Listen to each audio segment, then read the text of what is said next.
way to know.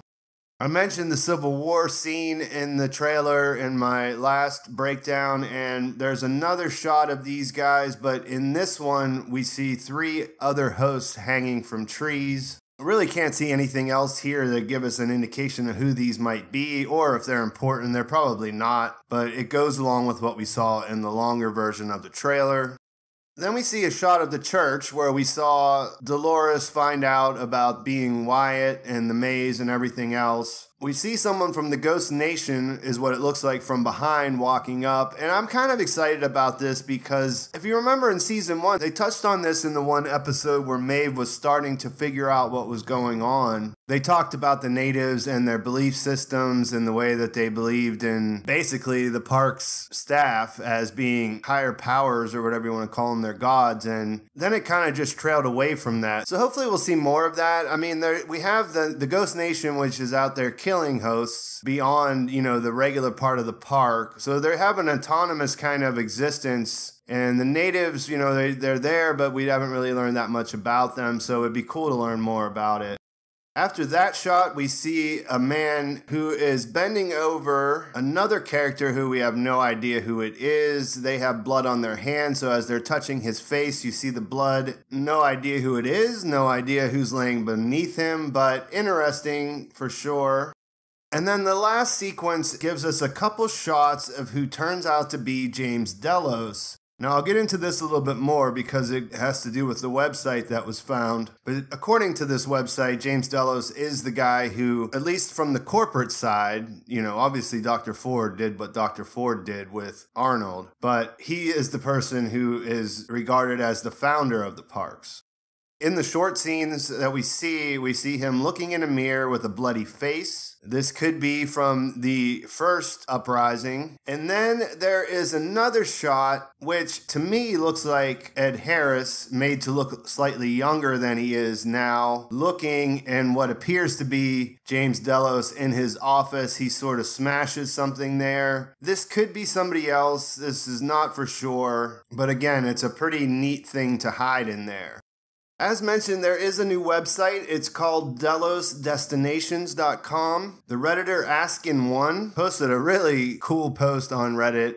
He noticed this sequence that flashes on the screen in the background. He describes it as a binary and says it decodes to a number sequence, which is 52, 89, 126, 34, and that takes you to the website.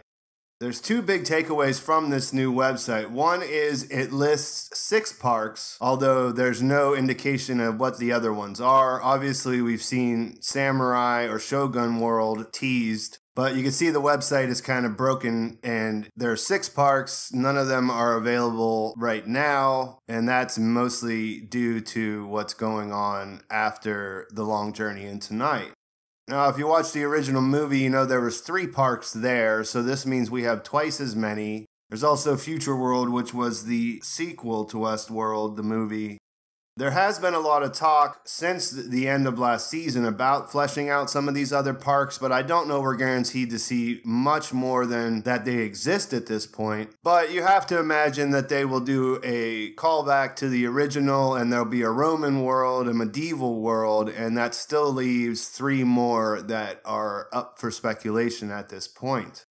When you click on the Investors tab of that website, you get this Delos is More Than a Company page, and we learn about the founder, James Delos. Starts out saying, decades ago, a man had an idea as old as human ambition itself, that the only limit to progress is imagination, the ability to see a better world. Delos Incorporated was formed from that goal and nothing else, because James had nothing else. He used to joke that where he grew up, having dreams was like fighting gravity. But he never lost faith that his dream could take off, and now Delos is more than a name, it's a legacy. So we will inevitably learn more about this character. To me, it seems like it would just be, we'll see how the corporate side of things came to integrate with Dr. Ford's vision. We're not 100% sure if Ford's going to come back. There's quite a lot of people who think that he will, but nothing that we can say for sure that's evidence that will happen. But given that the Man in Black looks to be younger sure if that is him in that scene, and that we know that Jimmy Simpson's also coming back to reprise his younger version, much younger version. This could lead to the interesting side story of how Delos got involved and just more about how the Man in Black evolved into what he is.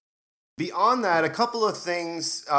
Jonathan Nolan, who is one of the showrunners and creators of the show, gave an interview to Entertainment Weekly where he discussed the ad. In yesterday's video, I asked about what you guys thought might be specific to the trailer, because Entertainment Weekly had said that there were certain things that were only shot for the thing, and a lot of people thought it was the Maeve sequence, which I tended to agree with, but Jonathan Nolan tells us that that's not the case. The only thing that was shot exclusively for this trailer was the shot of Dolores at the end where she talks directly to the camera. The rest is actually all pulled from the season itself, but the way that the interview describes it, they put some additional production into that Maeve scene to make it more of a Super Bowl ad kind of thing rather than just what it looks like in the regular show. So you guys were kind of right, but at the same time, that wasn't what they were alluding to whenever they had their first interview.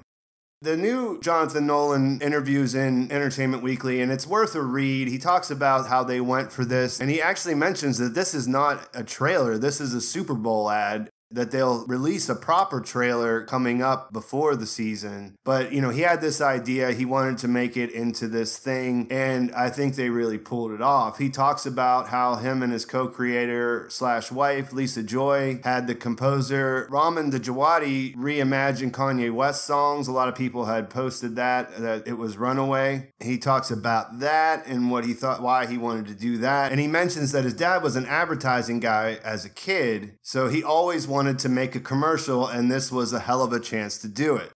They also touch on the fact that Ben Barnes shows up as Logan and that Lewis Hertham shows up as Peter Abernathy. He talks about how we see them both in this trailer. The Ben Barnes thing is a little bit cool that I didn't realize when I watched it at first, that I thought he was outside of the park, but it's been pointed out that they are all frozen. Everyone around him's frozen except for him and the person that's accompanying him, the woman right next to him. So this is likely in the decompression area before you go back out into the real world, and these are all hosts that are around him. So that alludes to more to his story and how he moves forward with what he's doing and how William, Man in Black, does whatever he did. Another thing I saw online was that we see Bernard, who's played by Jeffrey Wright, with that faceless host coming up behind him. I mentioned that the last scene we saw was him getting thrown into that device where they produce the hosts. If you look at the two scenes, though, the clothing is not the same. It doesn't look like it. I mean, the first one's dark, so maybe it's just the way the lighting is, but it looks like the guy's wearing a light coat, like a light gray or light blue coat that's in the second shot, whereas in the first one, it looks like Bernard is wearing something dark. So that could be him and the host attacking that person. Like, he could be using the host to attack that person. Not really sure there. Also, and these came from Kim Renfro's post on theinsider.com. I noticed this yesterday when I was zooming in, that they're not all animals down at the bottom, that they're actually people when you look over this long shot where we saw Bernard and Stubbs. So this could be from directly after that event where we saw the host attacking and we saw the Man in Black get shot. Hidden inside the Delos Destinations site was also a bunch of images of this guidebook for new Delos employees, and there's also some handwriting scratched in on it, like written on top of it. This could be referring to Elsie and her trying to get information out, or it could just be, it could just go along with the stuff that we saw on the Discover Westworld site in the chatbot at the end of last season.